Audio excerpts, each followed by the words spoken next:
Hey guys, Bodie here from Pierce Maker Studios, bringing you another video, and today I'm going to be sharing my opinion on the top 10 roller coasters at Cedar Point.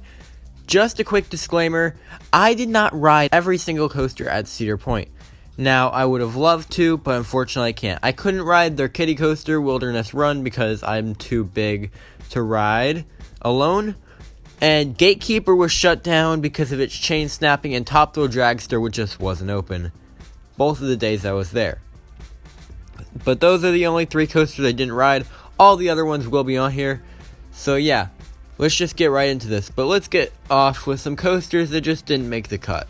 Starting off my list is Woodstock Express. Now, I did not like this as much as the other Woodstock Expresses at Kings Island and Carowinds. But this is still a fun ride. I was expecting a very painful experience. But no, this ride was surprisingly smooth, but it's just a kiddie coaster, and there has to be a coaster that comes in last. Number 13 is the Cedar Creek Mine Ride. Guys, this is one of the just meh kind of mine trains I've ridden. It's not the worst. That honor goes to the Carolina Gold Rusher, and it's not the best. That one goes to the Dahlonega Mine Train. It's just kind of in the middle.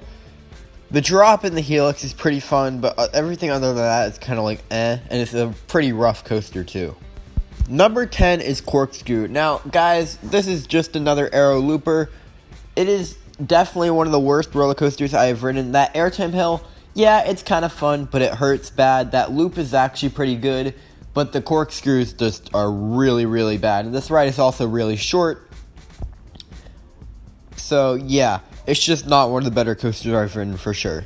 This coaster is actually taking 2 spots. This is Gemini, the park's aero racing family coaster. Now, guys, this ride is surprisingly good. It's also really surprisingly smooth. I was expecting like a Magnum rough coaster, but no, this thing was actually like glossy smooth. There was one final transition towards the end, right after a trim break into the helix, but it was really good. The ride had some okay floater, and yeah, it was really cool racing the other train. So yeah, if you have kids and they like kind of thrill coasters, but like also at the same time the whole family can get on it, like yeah, definitely check out Gemini. Number 9 is Wicked Twister. Now, this ride is just plain fun. It does have a little bit of force on that first launch, and the pullouts are pretty intense. But all the other launches are really good, but they're just not forceful. And the spikes are pretty good. The ride does have kind of a rattle, but, you know, it's an Intamin, you gotta expect that. But the ride is just also, it's just a really fun ride. I really like Wicked Twister. Number 8 is Raptor. Now, guys, I did not hate Raptor, because I know a lot of people who've already heard my opinion on Raptor thought I hated Raptor. I don't hate Raptor, it's just not one of my favorite coasters. I definitely thought it had headbanging, and the ride just didn't have that much force. I heard the helix towards the end was like insane, and I was not in the back row. Now, I was expecting, you know, like, based on how much forces people said it had, I also got a trimless ride. But I expected at least a little bit of force in the front row. There was like nothing at all. All the force was doing was making my head go against the restraint. So yeah, I just did not get the best ride in Raptor. I could see why somebody would probably like it, but maybe in the back row it was better. But in the front row, Raptor just did not impress me. Number 7 is Rougarou. Now, guys, this ride, it kind of like, I don't know. It's a little better than I thought it would be. Like, a lot of people were saying it's like the most crappy coaster ever at all. Like it's the worst coaster ever. Oh my god. It's so rough. Now, I didn't feel like a rattle, but I mean, there were definitely moments of headbanging, but it really wasn't as bad. But it did look a lot better than it is. Like, it doesn't have that much force. It just kind of goes around, you know, has a little bit of headbanging, but it's not like bad. It's not as bad as everyone says. But like the Vegas girls, it's not as good as it looks. Number 6 is Blue Streak. Now, guys, I think Blue Streak is a very underrated ride. It's basically like how Swamp Fox used to be, so it gives me a lot of nostalgia. And it's like how Swamp Fox used to be, and Swamp Fox used to be my number 2. But yeah, guys, Blue Streak, it's a really underrated ride. It's really good, and it has some great airtime, and it's also really smooth. Now, let's get into the really, really, really good rides. Starting off the top 5 is Valravn. Now, guys, I made up my decision. This is my least favorite dive coaster just because of those vest restraints. I mean, you can't really get any airtime on this coaster because of it. I felt like the slightest pop on the airtime hill before the brake run, but everything else, I didn't really feel much. Just kind of be floating around. I mean, the GP loved the vest restraints, but I think the coaster enthusiasts just really don't like them, and I understand why. They were almost killing my thighs on the final brake run. Number 4 is Magnum XL200. Now, guys, this is a rough ride. If you do not like rough rides, you will not like Magnum. But I'm one of the people that actually really like Magnum. It has amazing airtime. Literally, on those last couple of airtime hills, it feels like your legs are going to get chopped off.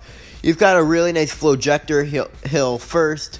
I can't even imagine how this thing would be trimless. But this is an aero hypercoaster, and if you want a smooth ride, you will not really like Magnum. Number 3 is Maverick. Now, a lot of you guys are probably saying, oh my god, why isn't this number 1 or number 2? It's because I do think Maverick is a tad overrated. A lot of people say the launch is extremely forceful. No, it's not really. It's definitely not as forceful as something like Flight of Fear.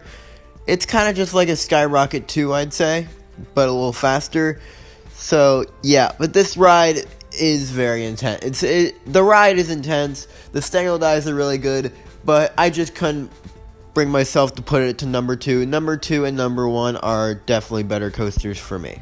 Number 2 is Millennium Force. Now, guys, no, I'm not just putting this here because it's really big and fast, but this ride is really intense, actually. It's not Millennium Forceless. It is definitely forceful, especially like these kind of turns. They're just good. The overbanks are actually really intense too. It has some great floater airtime.